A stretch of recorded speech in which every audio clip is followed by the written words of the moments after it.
Hello traders, welcome to another video. അപ്പോൾ ഞാനിന്ന് share ചെയ്യാൻ പോകുന്നത് ഞാൻ ഓപ്ഷൻസിൽ ആദ്യമായിട്ട് എടുത്തുള്ള ഒരു ട്രേഡാണ്. ഞാൻ ബാങ്ക് നിഫ്റ്റിയിലാണ് ഈ ട്രേഡ് എടുത്തിട്ടുള്ളത്.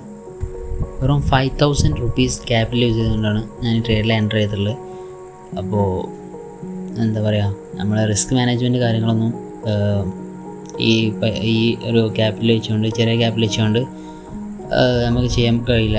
അപ്പോൾ നമ്മൾ ഒരു 500 റുപ്പീസ് ആണ് നമ്മൾ ഒരു എന്താ പറയുക മാക്സിമം റിസ്ക് ആയിട്ട് നമ്മൾ വെച്ചിട്ടുള്ളത്.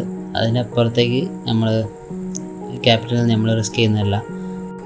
നമ്മുടെ സ്ട്രാറ്റജി എന്ന് പറഞ്ഞാൽ വലിയ കോംപ്ലിക്കേറ്റഡ് ആയിട്ടുള്ള ഒരു സ്ട്രാറ്റജീസ് ഒന്നുമല്ല. നമ്മൾ പ്യുവർ പ്രൈസ് ആക്ഷനാണ് ഫോളോ ചെയ്യുന്നത്. ഞാൻ കഴിഞ്ഞ വീഡിയോയിൽ പറഞ്ഞിട്ടുള്ളത് പോലെ തന്നെ ഞാനൊരു പ്രൊഫഷണൽ ട്രേഡറൊന്നുമല്ല, ഞാൻ ജസ്റ്റ് ഒരു ബിഗിനറാണ്. അപ്പോൾ ഞാൻ കഴിഞ്ഞ വീഡിയോ പറഞ്ഞ പോലെ തന്നെ എൻ്റെ ഒരു ബിഗിനർ ടു സക്സസ്ഫുൾ ആ ഒരു ജേണി കവർ ചെയ്യാൻ വേണ്ടിയിട്ടുള്ള ഒരു ചാനലായിട്ടാണ് ഞാനിത് യൂസ് ചെയ്യുന്നത്. So that's it. ഞാൻ എനിക്കൊരു 2 to 3 months ഇക്വിറ്റിയിൽ ട്രേഡ് ചെയ്തിട്ടുള്ള എക്സ്പീരിയൻസ് ഉണ്ട്. അതും ഈ ചെറിയ ക്യാപിറ്റൽ യൂസ് ചെയ്യുന്നത് തന്നെയാണ്. പിന്നെ ഇപ്പോൾ ഞാൻ ആദ്യമായിട്ടാണ് ഈ ഓപ്ഷൻസിൽ ട്രേഡ് ചെയ്യുന്നത്. അപ്പോൾ ഞാൻ ആദ്യമായിട്ട് ചെയ്യുന്ന വീഡിയോ ഞാൻ ഇന്ന് ഷെയർ ചെയ്യാൻ പോകുന്നത്. ബാങ്ക് നിഫ്റ്റിയിലാണ് നമ്മളിന്ന് ട്രേഡ് എടുത്തിട്ടുള്ളത്.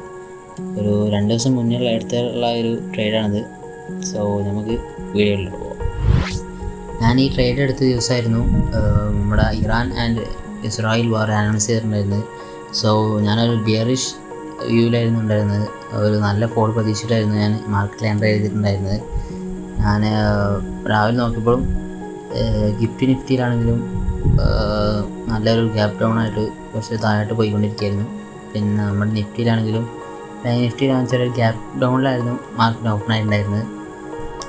ആ ഗ്യാപ്പ് ഡൗണിന് ശേഷവും പിന്നെ മുകളിലോട്ടായിരുന്നു പ്രൈസ് മൂവ് ചെയ്തിട്ടുണ്ടായിരുന്നത്.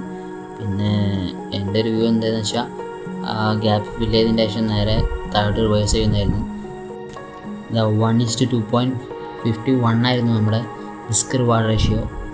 എൻ്റെ ഒരു സിസ്റ്റം അനുസരിച്ചിട്ട് ഞാൻ മിനിമം 1:2.5 എങ്കിലും റിസ്ക് റിവാർഡ് റേഷ്യോ ഉള്ള ഒരു ട്രേഡിലാണ് എൻ്റർ ചെയ്യുള്ളൂ. മിനിമം 1:2.5 എങ്കിലും വേണം. പിന്നീട് ഇതിൽ കാണുന്ന പോലെ തന്നെ പ്രൈസ് അവിടെ എത്തുന്നതിൻ്റെ ഗ്യാപ്പ് ഫില്ല് ചെയ്യണതിൻ്റെ കുറച്ച് തൊട്ട് മുമ്പായിട്ട് 2 ഇൻവെർട്ടഡ് ഹാമർ പോലത്തെ ഒരു ക്യാൻഡിലും വിക്കുള്ള ഒരു ക്യാൻഡിലും കൂടെ റിവേഴ്സൽ പോലെ കാണിച്ചു. അതിന് ശേഷം പിന്നെ ഒരു ബെയറിഷ് എൻഗൾഫിങ് കൂടെ വന്നപ്പോൾ ഞാനതൊരു കൺഫർമേഷനായി എടുത്ത് റിവേഴ്സൽ എക്സ്പെക്റ്റ് ചെയ്ത് ഞാൻ എൻ്റർ ചെയ്തു.